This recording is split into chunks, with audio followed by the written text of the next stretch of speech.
Gracias, Señor. Estamos viviendo una era en la que todo lo que pueda ser sacudido va a ser sacudido y lo estamos viviendo. Creo que no hay nadie en este lugar que esté en desacuerdo con esto. Estamos viviendo realmente tiempos, como la palabra dice, que todo lo que pueda ser sacudido será sacudido. Al iniciar esta década, cuando entramos en el 2020, iniciamos también o entramos en una era en el mundo espiritual como la que se describe en Ageo 2:9. La gloria o el esplendor de esta segunda casa será mayor que la primera. Gracias, Señor, porque veo la correlación entre esta era en la que entramos y de lo que me hablaba el Señor de esa manada pequeña para poder sacar ese resplandor y esa gloria que debe de venir de esta era de la iglesia en la que estamos ahorita viviendo. Mayores manifestaciones de su poder y de su presencia, de las que hemos experimentado o conocido con anterioridad, son las que se están viendo en diferentes naciones del mundo y las que nosotros vamos a ver. En Hechos capítulo 2 nos dice que en los últimos días derramaré de mi espíritu sobre toda carne. Por eso los que son nuevos aquí, esténse abiertos hoy a lo que el Señor va a hacer, a ese derramamiento de su espíritu. Isaías 61:2, levántate y resplandece, que tu luz ha llegado, la gloria del Señor brilla sobre ti. Y como les dije, esta es una era en la que todo lo que pueda ser sacudido va a ser sacudido y lo estamos viendo. Y no debemos de temer, debemos de entender los tiempos que estamos viviendo como iglesias. Debemos de ser entendidos de los tiempos para, en vez de estar con temor de lo que vemos, tener entendimiento de lo que vemos y saber en dónde estamos posicionados en el reloj cronológico de Dios, o diría yo más bien en el tiempo kairos de Dios como iglesia. Por esta razón, porque es el tiempo de levantarnos y brillar, porque es el tiempo del derramamiento mayor del Espíritu, porque es el tiempo de la gloria mayor de la casa de Dios, porque ese es el tiempo en el que estamos viviendo, es que he preparado esta palabra. Porque ¿cómo vamos a entrar y a movernos en ese tiempo si no entendemos lo que quiero yo compartir hoy aquí? Quiero compartir con ustedes hoy sobre el tema de la amargura. Es un tema de suma importancia, ya que la amargura, sin que nosotros lo sepamos muchas veces, es algo que abre la puerta a la brujería o hechicería. La amargura trae destrucción en la vida de la gente y también a su alrededor. Trae destrucción en su familia, a todo lo que le rodea.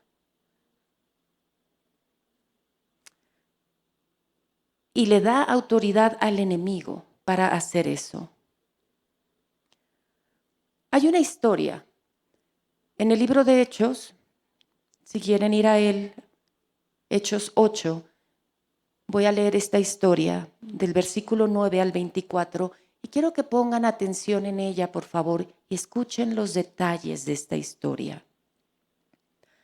Pero había un hombre llamado Simón, que antes ejercía la magia en aquella ciudad y había engañado a la gente de Samaria, haciéndose pasar por algún grande. A este oían atentamente todos, desde el más pequeño hasta el más grande, diciendo: este es el gran poder de Dios. Y le estaban atentos, porque con sus artes mágicas les había engañado mucho tiempo. Pero cuando creyeron a Felipe, que anunciaba el evangelio del reino de Dios y el nombre de Jesucristo, se bautizaban hombres y mujeres. También creyó Simón mismo, y habiéndose bautizado, estaba siempre con Felipe, viendo las señales y grandes milagros que se hacían, y él estaba atónito. Cuando los apóstoles que estaban en Jerusalén oyeron que Samaria había recibido la palabra de Dios, enviaron a Pedro y a Juan, los cuales, habiendo venido, oraron por ellos para que recibiesen el Espíritu Santo, porque aún no había descendido sobre ninguno de ellos, sino que solamente habían sido bautizados en el nombre de Jesús. Entonces les imponían las manos y recibían el Espíritu Santo. Cuando vio Simón que por la imposición de las manos de los apóstoles se daba el Espíritu Santo, les ofreció dinero diciendo: dadme también a mí este poder, para que cualquiera a quien yo impusiere las manos, cualquiera al que yo impusiere las manos, reciba al Espíritu Santo. Entonces Pedro le dijo: tu dinero perezca contigo, porque has pensado que el don de Dios se obtiene con dinero. No tienes tú parte ni suerte en este asunto, porque tu corazón no es recto delante de Dios. Arrepiéntete, pues, de esta tu maldad y ruega a Dios si quizá te sea perdonado el pensamiento de tu corazón, porque en hiel de amargura y en prisión de maldad veo que estás. Respondiendo entonces Simón dijo: rogad vosotros por mí al Señor, para que nada de esto que habéis dicho venga sobre mí. Lo primero que vemos en esta historia es que Simón estaba operando en hechicería. Era conocido como ese hechicero. Y de esta manera es que él podía engañar a la gente, haciéndose pasar por alguien muy grande, alguien poderoso, alguien sobrenatural. Y la gente así lo veían. Él se hacía pasar por alguien muy grande, y eso también lo conocemos como narcisismo. La autoexaltación es narcisismo. Cuando tú tienes la necesidad de ser mejor que otros, quieres destacar más que otros, cuando te ves a ti mismo por encima de los demás, cuando deseas tener más poder o más autoridad que otros, cuando en tu trabajo, en tu ministerio, en tu familia, tienes esa actitud y no te importa lo que tengas que hacer con tal de lograrlo, ten cuidado, porque esa es una señal de peligro. Porque empiezas a buscar el autoexaltarte, y ese fue el principio que llevó a Simón a la hechicería. Después nos dice que la gente decía: este es el gran poder de Dios. Y vemos cómo esta dinámica se desenvuelve en ese pueblo.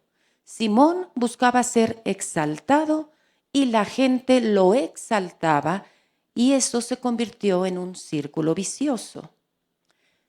En nuestro caminar como creyentes, eso puede ser muy peligroso.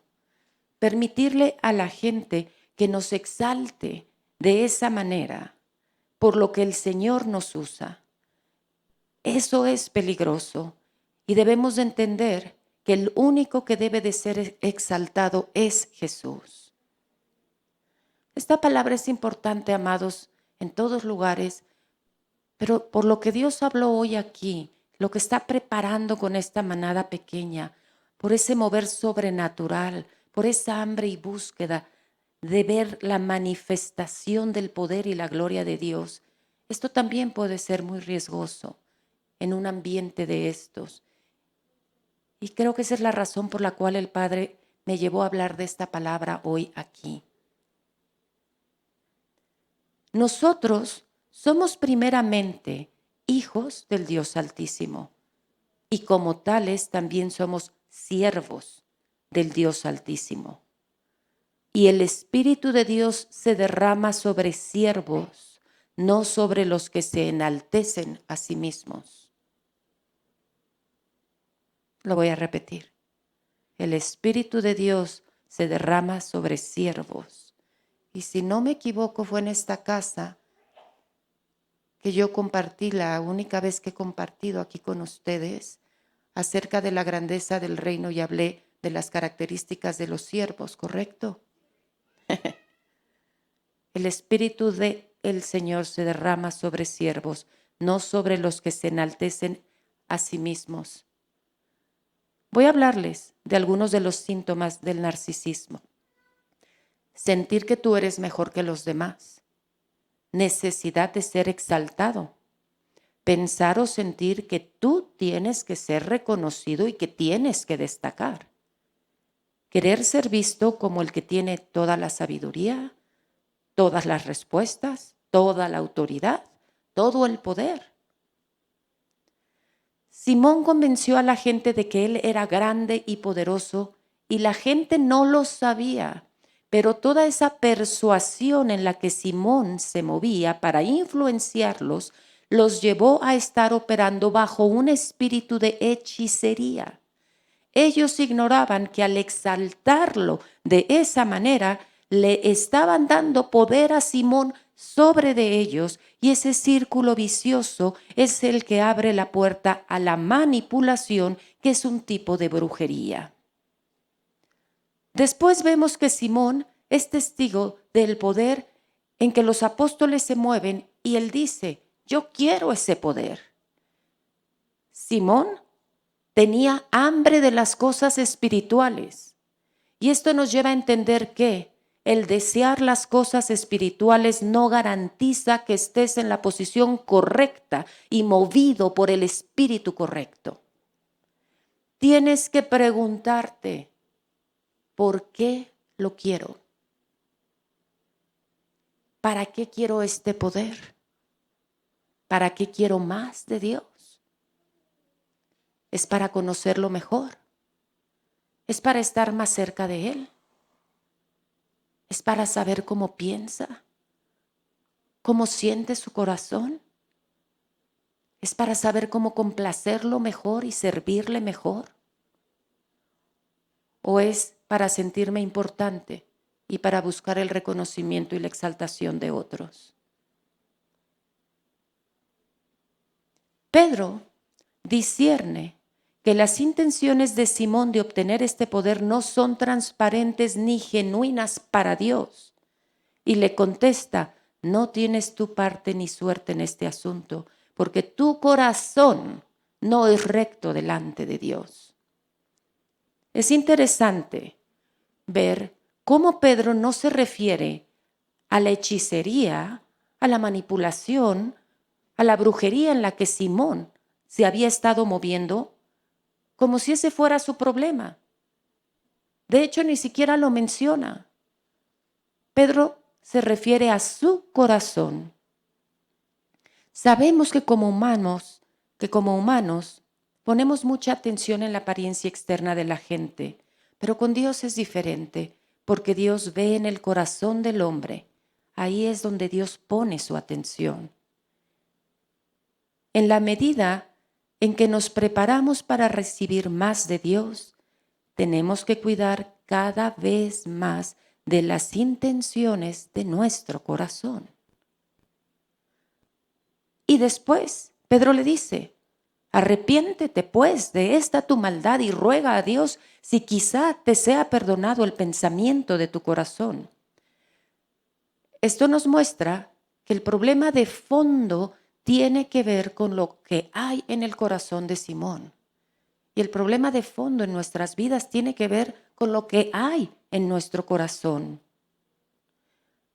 Pedro no le dice, arrepiéntete de estar en hechicería, arrepiéntete de tu autoexaltación, arrepiéntete de estar manipulando y engañando a la gente. No, Pedro ni siquiera toca ese tema, sino que le dice, arrepiéntete de lo que hay en tu corazón. Y después Pedro le dice, percibo. Aquí está hablando de un discernimiento espiritual.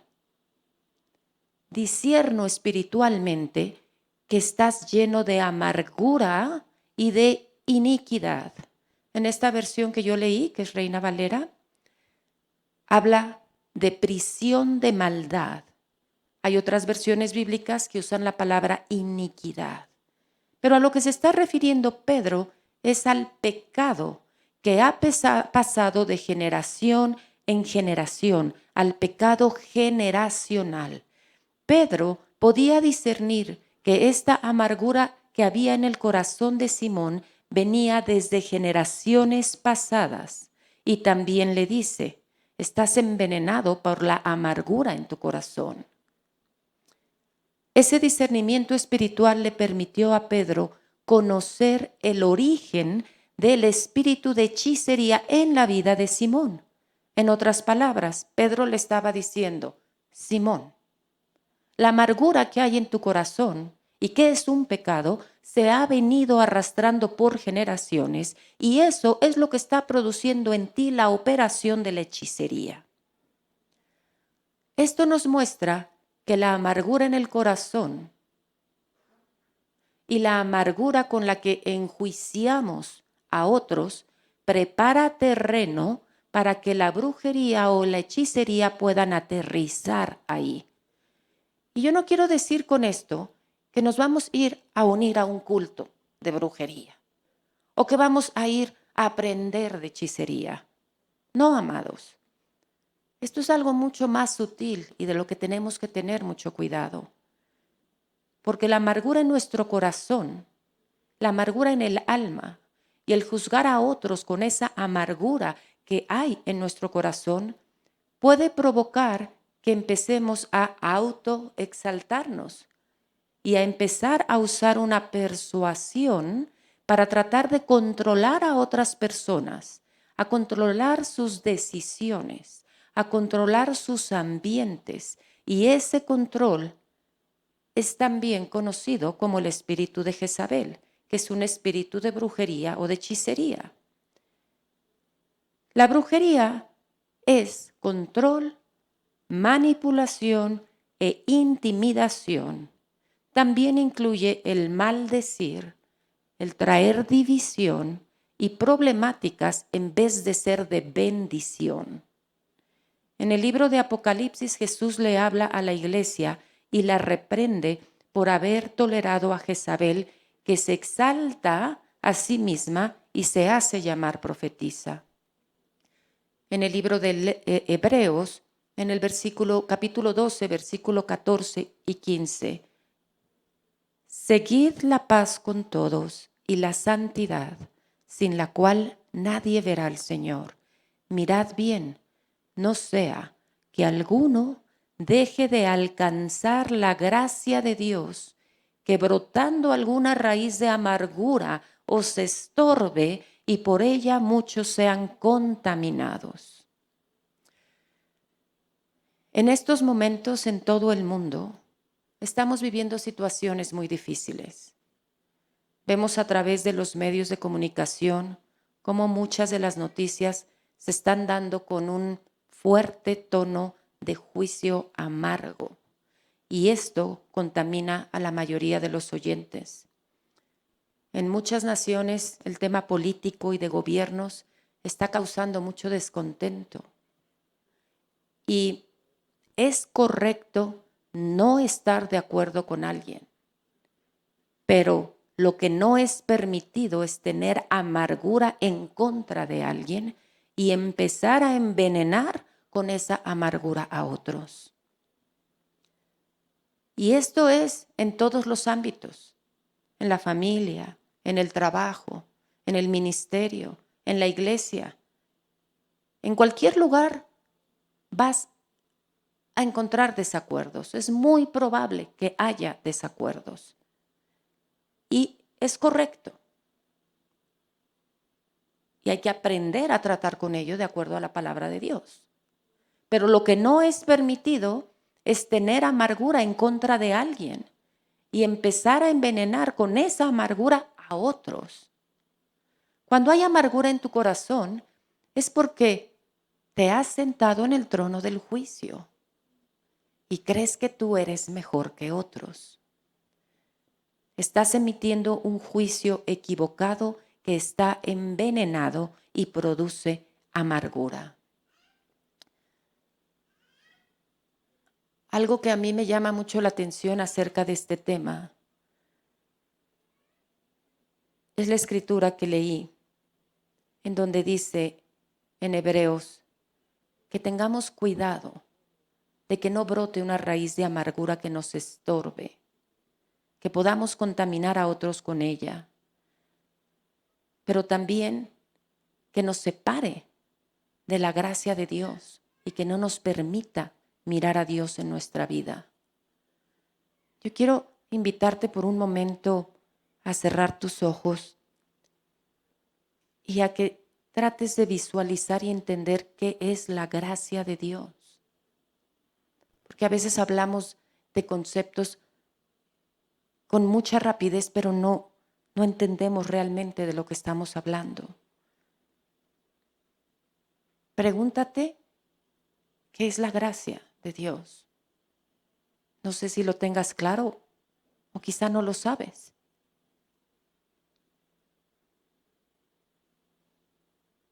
Pero para poder entender la gracia, primero te voy a invitar a que pienses en Dios.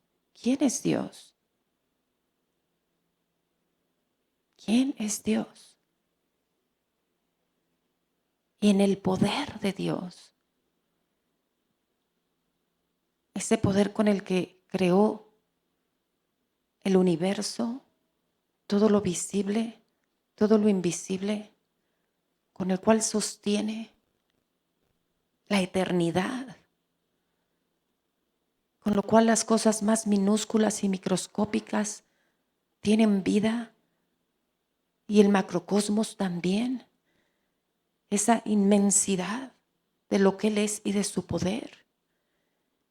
Y cuando creas que más o menos tu cerebro te ha dado una idea de la majestuosidad, de quién es Dios, trata de entender esto, que la gracia de Dios es todo ese poder de Dios, todo lo que Dios es, actuando en tu vida, obrando en tu vida, a favor de ti, completamente inmerecido,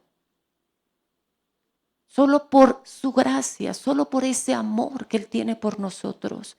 Es que todo ese poder del universo que es Dios puede estar obrando a favor de ti en tu vida, en esta existencia terrenal. Y esa es la gracia que Dios te ha entregado. ¡Ja! Santo.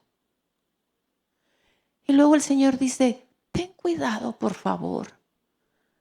No vaya a ser que con las situaciones de la vida empieces a dejar que el enojo, la frustración, las situaciones vayan creando una raíz de amargura en tu corazón, por medio de la cual seas separado de mi gracia, por medio de la cual no puedas verme y además no solamente te amargues a ti y te contamines de tal forma que eso te separe de mí, sino que contamines a otros.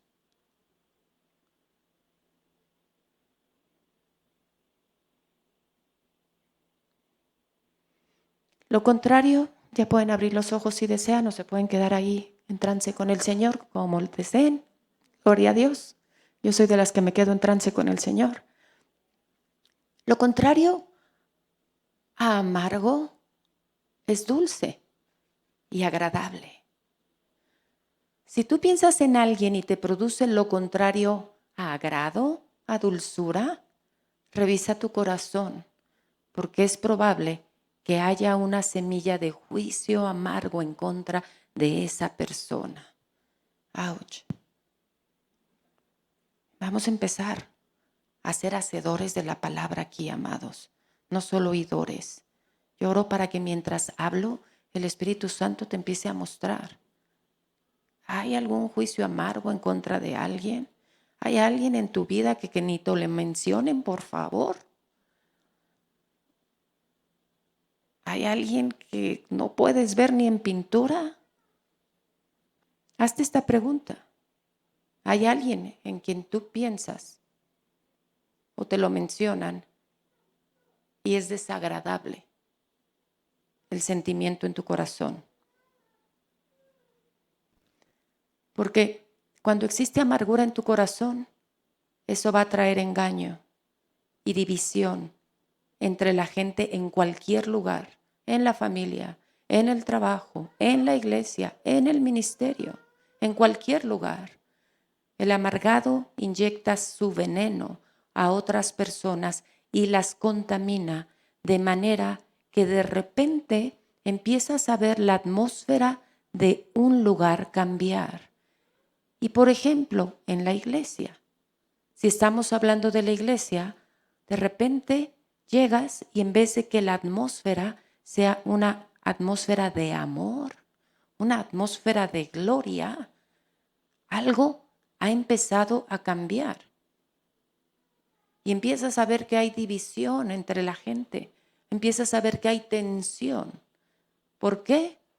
Porque ha entrado un espíritu de brujería, porque hay una mayoría que están ya engañados y manipulados por la amargura que recibieron de las palabras venenosas de la persona que trae esa amargura y está hablando en contra de alguien o alguienes en ese lugar.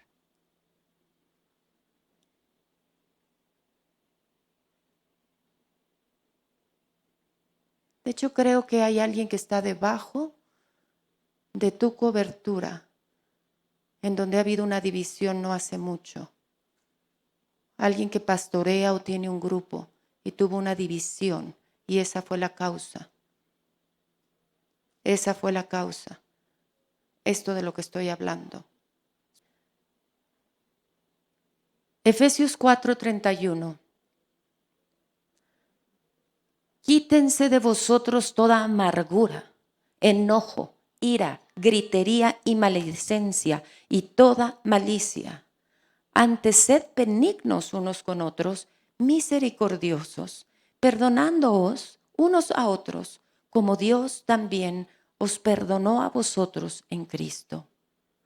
Santiago nos dice que el enojo del hombre no produce la justicia de Dios. Por esa razón debemos de cuidar de nuestro corazón con toda diligencia. Por eso Dios nos dice, sobre toda cosa guardada. En otras palabras, sobre toda cosa protegida. Guarda, protege tu corazón, porque de él mana la vida. ¿Por qué es importante sacar de nuestro corazón todo esto?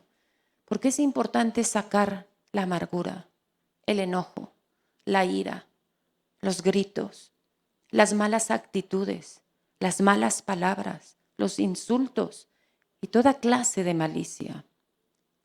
Porque si dejas que eso permanezca en ti, le estás abriendo una puerta al espíritu de brujería para que pueda llegar y aterrizar ahí, en ti, permitiendo que ese espíritu te controle a ti y que trabaje a través de ti.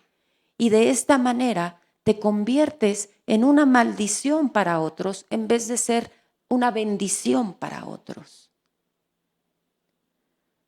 No nos podemos dar el lujo, amados, de tener amargura en el corazón. Y no podemos esperar que el Espíritu Santo venga a llenarnos. Porque cuando hay esa amargura y todas estas cosas en tu corazón, eso no va a suceder. El Espíritu Santo no va a venir y te va a llenar. En su misericordia te va a venir a liberar, te va a venir a sanar, va a venir a traer convicción de ese pecado en tu corazón. Pero no te va a venir a llenar. Santiago 3:14. Pero si tenéis celos amargos y contención en vuestro corazón, no os jactéis ni mintáis contra la verdad, porque esta sabiduría no es la que desciende de lo alto, sino terrenal, animal y diabólica. porque donde hay celos y contención, allí hay perturbación y toda obra perversa. Pero la sabiduría que es de lo alto es primeramente pura, después pacífica, amable, benigna, llena de misericordia y de buenos frutos, sin incertidumbre ni hipocresía. Y el fruto de justicia se siembra en paz para aquellos que hacen la paz. La amargura casi siempre está conectada a los celos y a la envidia, a buscar solo el beneficio personal, lo cual nos lleva de nuevo al tema del narcisismo. Mateo 7, versículos 1 y 2. No juzguéis para que no seáis juzgados, porque con el juicio con que juzgáis seráis juzgados, y con la medida con que medís os será medido. Si tú estás juzgando amargamente a otros, eso va a regresar a tu vida. Sabemos que cuando sembramos, recogemos. Y el lado positivo, la bendición de esta ley espiritual es que recogemos multiplicado. Pero este principio opera de la misma manera tanto del lado bueno como del lado malo. Es decir, si tú siembras algo negativo, vas a recoger de manera multiplicada lo negativo. Dios, en este tiempo de encierro que hemos tenido, está exponiendo, está sacando a la luz nuestros pecados. Y no lo está haciendo para avergonzarnos, amados, sino para liberarnos. Yo quiero invitarte a que te hagas una pregunta. Si te tocó ser de los que de repente no pudiste salir, un día o dos o tres, te tocó el encierro, o a lo mejor sí podías salir, pero pues también te tocó el encierro porque todo estaba cerrado y a qué salías si no había nada que hacer. No, porque hubo los que anduvimos afuera todo el tiempo, me incluyo, pero no había nada que hacer. Digo, yo andaba afuera porque seguí viajando, seguí haciendo cosas, pero de verdad que no había nada que hacer. Pueblos fantasmas, ciudades, aeropuertos internacionales vacíos. Entonces yo digo, hay gente que anduvo afuera, pero pues tampoco había nada que hacer, así es que al final creo que acabaron metiéndose a sus casas. Pero la pregunta que quiero que te hagas es esta. No sé si te sucedió que durante este tiempo de estar en el encierro, empezaron a suceder cosas como,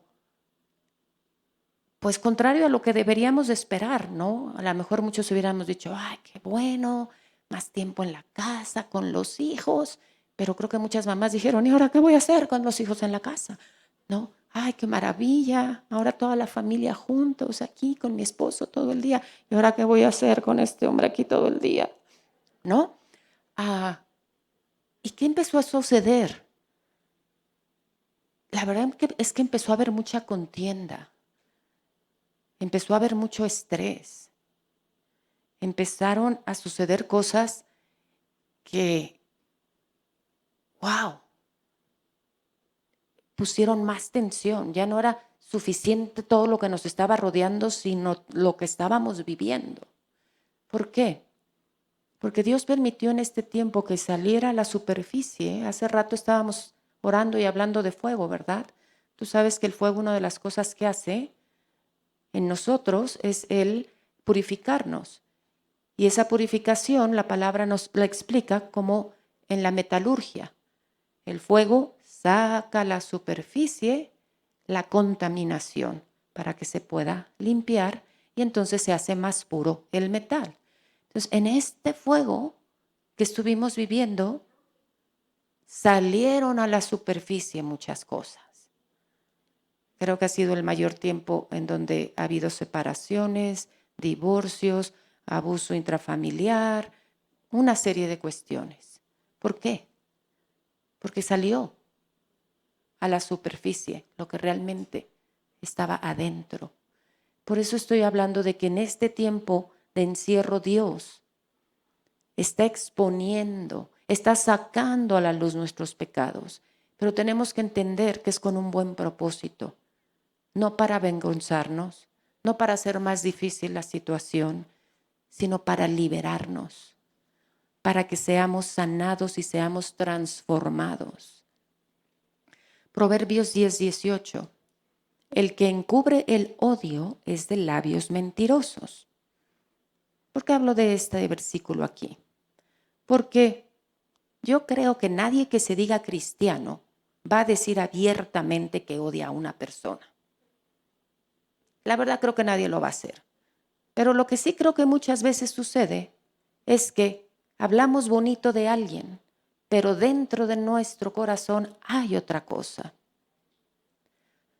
Y bueno, ¿cuál es la solución a todo esto? La cruz. Fíjate la historia que nosotros vemos en Éxodos, capítulo 15, versículos 22 al 25. E hizo Moisés que partiese Israel del Mar Rojo, y salieron al desierto de Sur.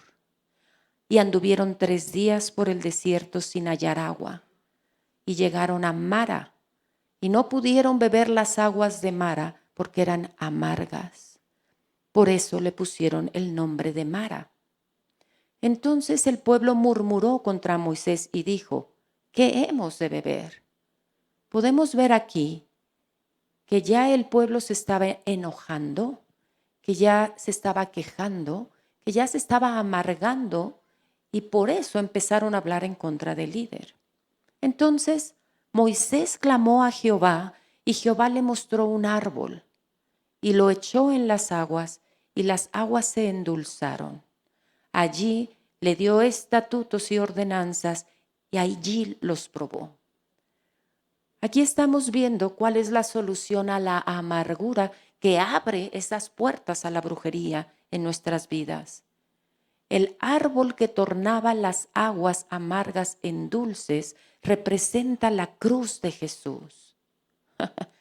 Gracias, gracias Señor, porque la cruz es morir a ti mismo. La cruz es perdonar a los que te han dañado. La cruz es permitir a Dios que limpie tu corazón y te purifique. Tenemos que arrepentirnos de esa amargura, pedir perdón a Dios y perdonar a los que nos han dañado. Y entonces Dios nos limpia y el agua se convierte en dulce. Vuelve a haber presencia del Espíritu de Dios en nosotros. Vuelve a haber llenura de ese Espíritu. La naturaleza de Jesús es una naturaleza dulce, amable y amorosa. Por eso es que Pedro le dice a Simón: arrepiéntete pues de esta tu maldad y pídele a Dios perdón.